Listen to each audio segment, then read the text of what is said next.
What's up, Taiwan? I'm Eric Gao with 10 minutes of news from here in Taiwan and around the world.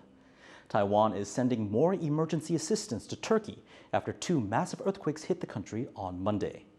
A team of 90 rescue personnel and 2 search and rescue dogs took off from Taiwan on Tuesday morning. 40 Taiwanese rescue workers had departed for Turkey the night before. Taiwan has also donated $200,000 to relief efforts. A magnitude 7.8 earthquake hit southern Turkey on Monday morning. Another magnitude 7.6 quake struck the country later in the day. More than 4,300 people have been confirmed dead, with that number expected to rise.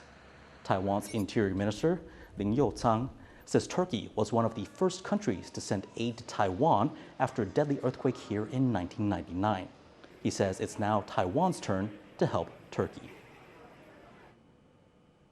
Taiwan's hotels are facing a shortage of housekeeping staff as business bounces back following the easing of COVID-19 restrictions. But as John Van Trieste reports, there's disagreement about what hotels should do to get the workers they need. A post-pandemic boom. Taiwan's hotels are filling up fast as the travel industry makes a comeback. But there's a problem. Not enough housekeepers to handle the influx of guests. Short-staffed hotels are raising wages, sometimes sharply, as in the case of one Taichung hotel offering close to $1,700 a month. Typically, this work pays closer to $1,000. 个人电话就接了快20几通电话，那电话他柜台来的询问的人特别多。 Others are offering bonuses instead. 你只要有整超过我们预期您要整完的间数的话，其实会另外发奖金的。那以我们实施以来的话，目前的确以房务员来说是领到4万以上的薪资。 With higher wages comes a debate about whether to use a cheaper source of labor. 业者已经处理很多年，希望可以来开放外籍劳工。 But rights activists say using migrant labor is not the answer. It's not a sustainable solution in the long term, especially for Taiwanese workers. And if you look at some countries, say in Denmark, what they expect is that even if migrant workers are brought into the country, their wages or their labor conditions should not be lower than that of local workers, so that it will protect local workers as well. Taiwan's hotels may have gotten back in gear, but now they face difficult decisions on how to stay open for business. Ethan Chen and John Van Trieste for TaiwanPlus. In international news, the U.S. military is collecting the remnants of a suspected Chinese surveillance balloon that it shot down over the weekend. The debris reportedly landed about 6 miles off the coast of South Carolina. The U.S. says the balloon was a spying device, but China says it was a weather monitoring instrument that had been blown off course. A U.S. fighter jet shot down the balloon on Saturday after it had floated over the country for several days. Officials say they waited until the balloon was over the ocean before they shot it down. Falling debris could have endangered people or buildings on land. North Korea's leader says he will beef up the country's war readiness. In a meeting of the ruling Workers' Party, Kim Jong-un said the country would intensify military drills. It comes ahead of a major military anniversary in the country on Wednesday, the founding of North Korea's army. Tensions on the Korean peninsula have intensified over the past year as Pyongyang has ramped up missile tests. The U.S. and South Korea held their own military drills in the region last week. Back in Taiwan, hackers who breached a handful of companies are threatening to release the personal data of prominent public figures. This follows a series of data breaches of other public and private organizations over the last month. Sally Jensen has the story. The scale of recent data leakages in Taiwan goes right to the highest echelons. Victims now include Morris Zhang, the founder of Taiwan Semiconductor Manufacturing Corporation, and supermodel Lin Zhiling, both of whom had their personal information posted in online forums. 各自的外泄非常的泛滥，这形成了重要的诈骗的源头。 Among the companies targeted is China Airlines. They say they received an anonymous letter from hackers threatening to release the personal data of more public figures. These include Taiwan's interior minister and the chairman of Formosa Plastics, the country's largest petrochemical company. Last month, Taiwan's health insurance authority was targeted, as well as car rental app iRent. This string of high-profile leaks is raising concerns that data security in Taiwan is not robust enough. 企业像华航啊，或者像一些其他的企业，它其实非常大，它治安的预算投入也非常多。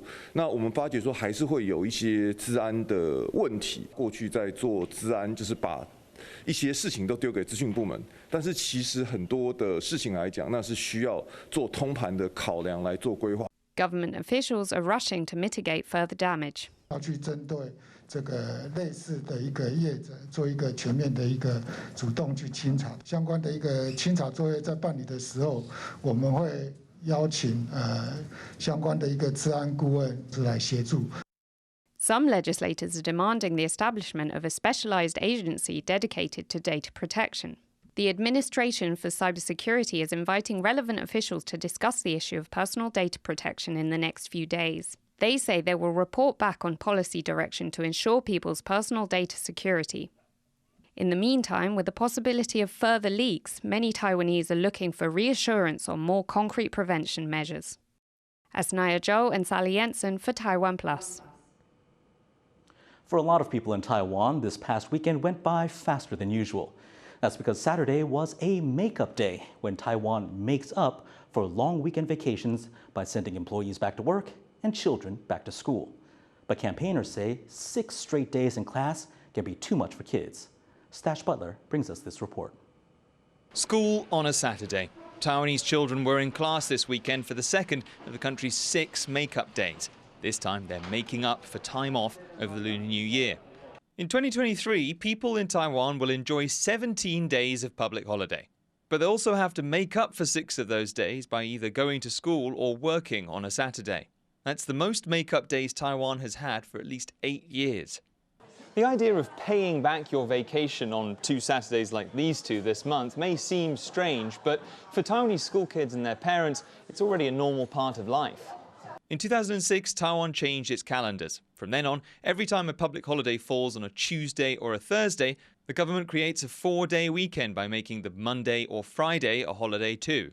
They do that by essentially taking time off from the Saturday before. So, for a Thursday public holiday, that Saturday's break moves to the Friday after, creating a 1-day weekend followed by a 4-day weekend. It's a system which has its supporters. 可以比较有完整的假期，就会觉得这个挪动跟牺牲是可以接受的。也比较好安排活动。那一天补课，我相信不会对小孩造成太大负担。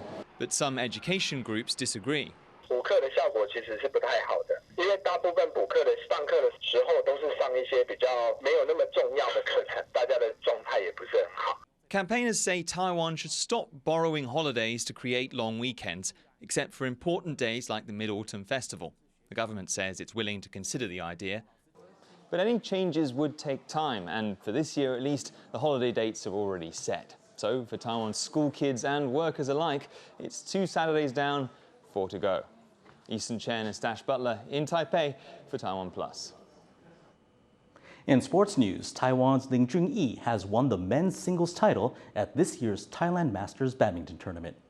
In Sunday's final in Bangkok, Ling beat defending champion Angus Ng-Ka-Long of Hong Kong in 2 straight sets. In the men's doubles event, Taiwan's Su Jinghong and Ye Hongwei had to settle for 2nd place. They lost to Leo Rolly-Fernando and Daniel Martin of Indonesia.